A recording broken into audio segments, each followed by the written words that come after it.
Assumptions for repeated measure ANOVA, which is a parametric test, and Friedman's test, which is a non-parametric test. Assumptions for repeated measure ANOVA, which is a statistical test, a parametric test that is used when the data are parametric, when the data are normally distributed. So one way repeated measure ANOVA is a statistical method that can be used to find out whether there are significant differences between the means of several groups, 3 or more related groups. Those groups have to be dependent. One way repeated measure ANOVA is a repeated measure, which means that the same subject or the same participant are measured multiple times. The same participant are measured repeatedly under different condition or different time point. The same subject is subjected to different condition. So there is a within subject design, which is repeated measure, and between subject design. An example of repeated measure ANOVA or one-way repeated measure ANOVA is a study to assess the effectiveness of 3 different teaching styles on the student test marks. Here in this example, the same participant is subjected to 3 different teaching methods. Another example for a repeated measure ANOVA is examining the effectiveness of 3 different drugs on lowering cholesterol levels. Here, whether the subject or the animal are subjected to the 3 different drugs, but the same participant participate in each experiment. Before performing the test, a hypothesis has to be generated. The null hypothesis for the repeated measure ANOVA states that the means of the dependent variables are the same across all conditions. The alternative hypothesis will state that at least one condition mean differs from the others. So to accept or reject the null hypothesis, p-value will be determined and calculated, and if the p-value is less than 0.05, then reject the null hypothesis. Once the test is done, a post-hoc test can be done if the ANOVA output is significant. This test will try to identify which specific pairs of conditions differ by performing t-test. Assumptions. So what are assumptions? Assumptions are certain criteria or conditions or characteristics or features that must be met prior to performing any statistical test to generate valid and reliable result. Each statistical test have a set of assumptions. So what happens if these assumptions are violated? This will lead to unreliable findings from the statistical test and to incorrect conclusion. The most assumptions that have to be met prior to performing the repeated measure ANOVA test is the normality, the sphericity, homogeneity of variances, and the assumptions of no outliers.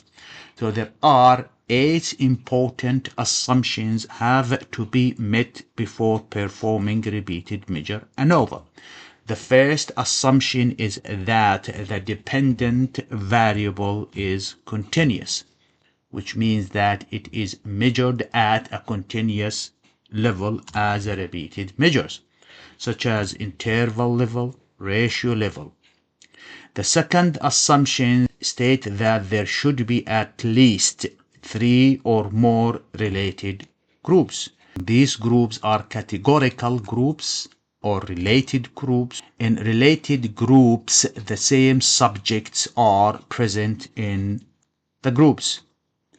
The assumption number 3 states that there should be no significant outliers. So outliers are extreme high or low values that deviate from the rest of the data set. So outliers can have a negative effect on the repeated measure ANOVA when the sample size is small. The outliers can distort differences between the related groups, and it can reduce the accuracy of the results. To overcome outliers, data transformation is one of the options. The fourth assumption states that there should be a normal distribution of the data. So the distribution of the data in 2 or more related groups should be normally distributed. In another way, the dependent variable is normally distributed for each level of within subject factor. So the difference between each pairs of conditions should be normally distributed, and this can be tested by Shapiro-Wilk test. The fifth assumption states that homogeneity of variances, which means that different groups have equal variances. The variances of the dependent variable should be roughly the same across all groups or all levels of the independent variable. The sixth assumption is the sphericity. Sphericity means that the variances of the differences between all pairs of the conditions are equal. In another way, the correlation between measurement, repeated measures at different time points or conditions are equal across all pairs. This can be tested by the Mauchly's test for sphericity. So what is the difference between homogeneity and sphericity? Homogeneity of variance means that equal variances in each group or measurement, time point or condition. Sphericity is the relationship between pairs of repeated measures across the conditions are equal. Violation of homogeneity of variance, then another test can be performed, which is Welch's ANOVA. If sphericity is violated, then a correction can be used, such as Greenhouse-Geisser and Huynh-Feldt adjustment. The assumption is the independence of observations between subjects. So observation should be independent across different participants, i.e. each participant set of scores should be independent of other participant scores. And the final assumption is the equal sample size across conditions. So each participant should have a score for each level of within subject factor, which means there is no missing values across the repeated measures. For repeated measure ANOVA, violation of these assumptions, whether the sphericity or the normality, then an alternative non-parametric version of repeated measure ANOVA can be used, which is the Friedman's test, or a generalized linear mixed model can be used, or the data can be transformed.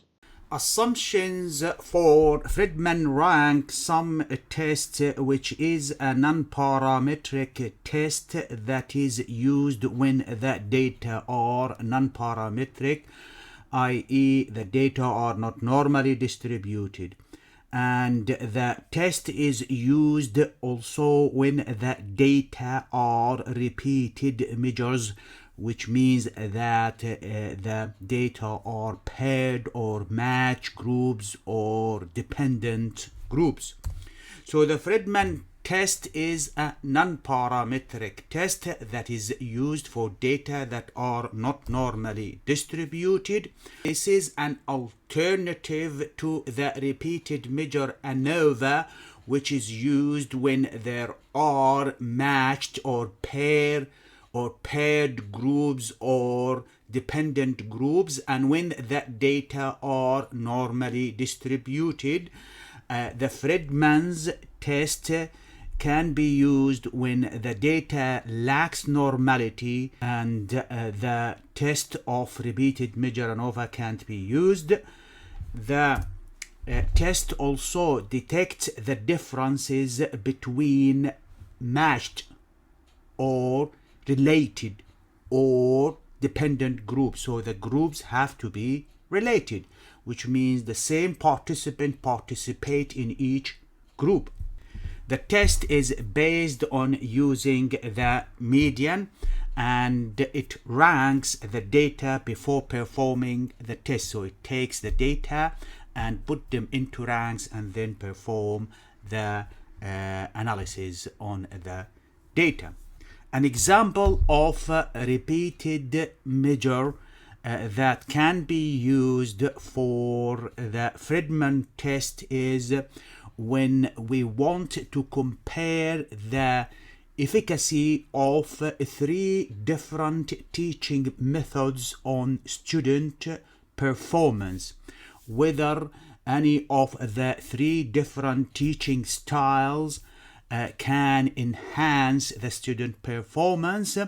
Then the 3 different styles are the 3 different groups, but these groups are not different, they are related, as the same participant participate in each group, and the teaching style for each group is given a label.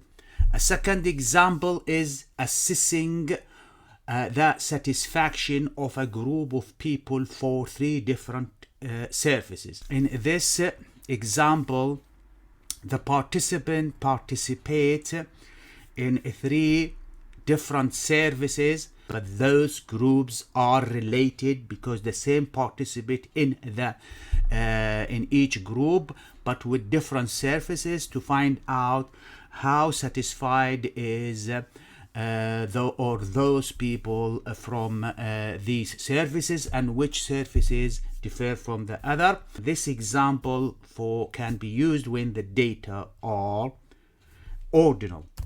And another example for the repeated measure data is analysis of repeated measures in medical experiment. It is very often that a drug want to be tested, and volunteers or participants are assigned to 3 or more groups, but these groups are related because the same participant participate in these groups, and testing whether the dose or the time of the dose can improve the efficacy of the drug. So there are multiple examples in a situation where this test can be used when the data are repeated measures, when the same participant exists in each group, but with different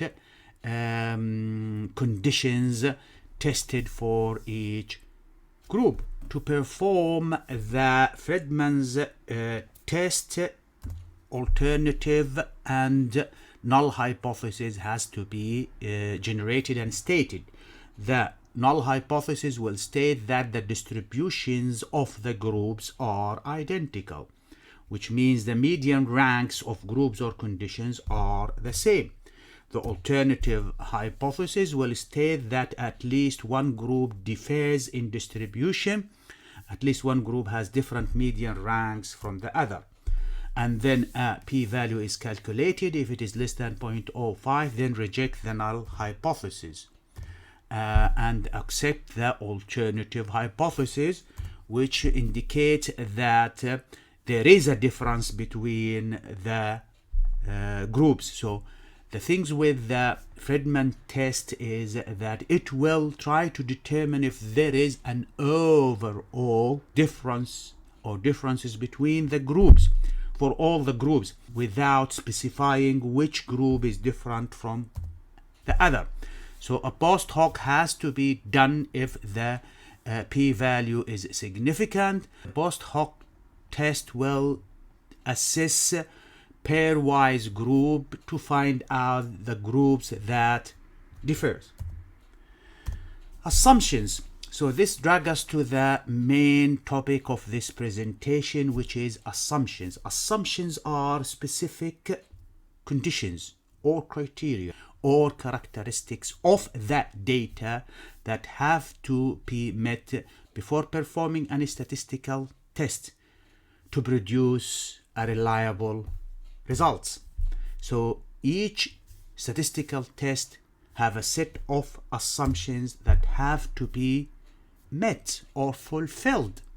Violations of these assumptions can lead to incorrect findings and can lead to unreliable, incorrect conclusions. Some of the assumptions that are important for the Friedman test is that the independent variable has at least 3 levels in it, or 3 groups.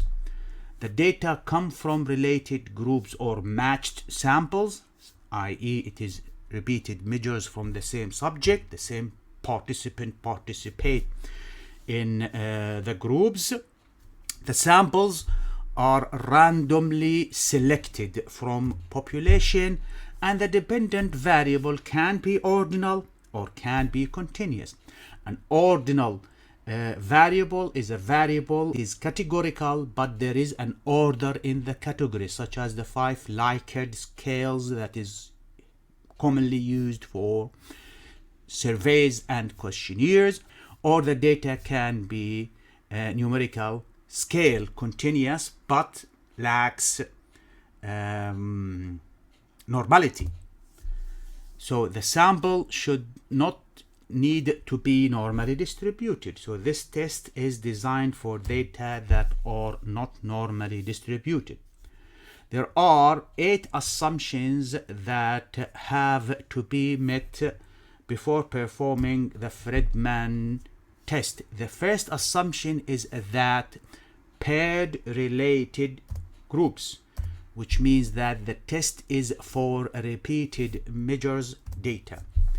Data have to be from the same subject under different conditions. This subject has been subjected to different conditions or criteria. Or those individuals are in a groups, but these individuals have matched or paired samples.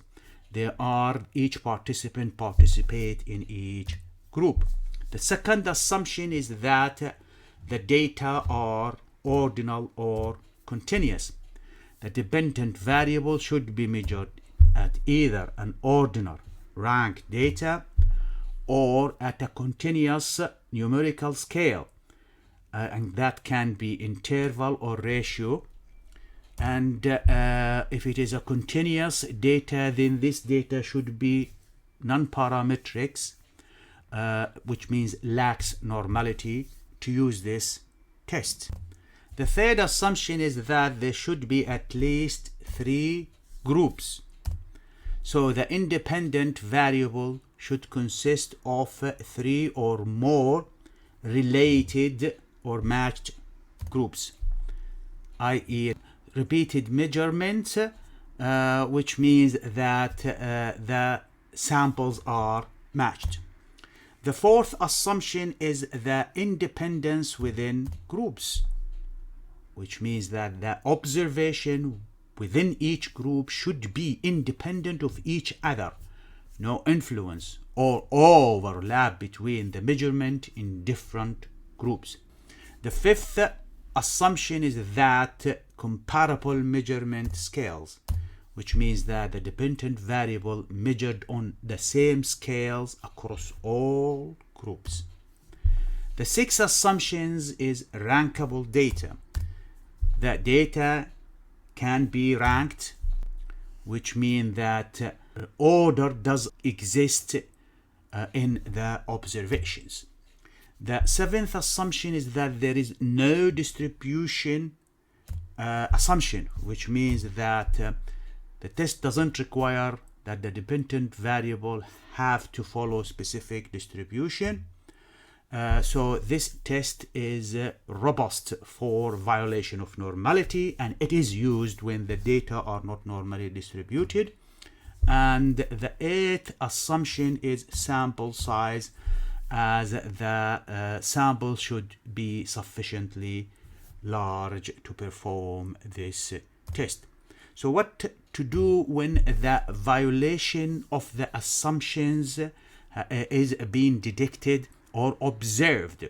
Then use non-parametric methods such as Wilcoxon Signed-Rank Test for two paired groups. This test is used for two groups, and these groups are related. Friedman's is used for paired groups, but for three or more groups, or alternatively use the Kruskal-Wallis test when the groups are independent. If you find this video useful, do subscribe to the channel, leave any comment in the indicated box, and activate the notification bell to receive the recent and latest release into the channel of several different video clips, and click on the like icon and share the video link with others so the channel can expand and improve to include a large scope of different statistical method and how to analyze data using several different statistical packages such as SPSS, Excel, Stata, Jamovi, RStatistic or Statistics, GraphPad, Prism, GPower, Python, and RevMan. If you are a student or a researcher and you have a data, whether it is quantitative or qualitative, and you want to perform statistical analysis on that data using any of the softwares listed here, whether it's SPSS, Excel, Stata, Jamovi, RStatistics, GraphPad, Prism, RevMan, GMP, Python, then do contact me to arrange for either a one-to-one private tutor session or a training course on any of these statistical packages. My contact details are given here, so don't hesitate to write to me or email me if you need a private one-to-one tutoring or a training course.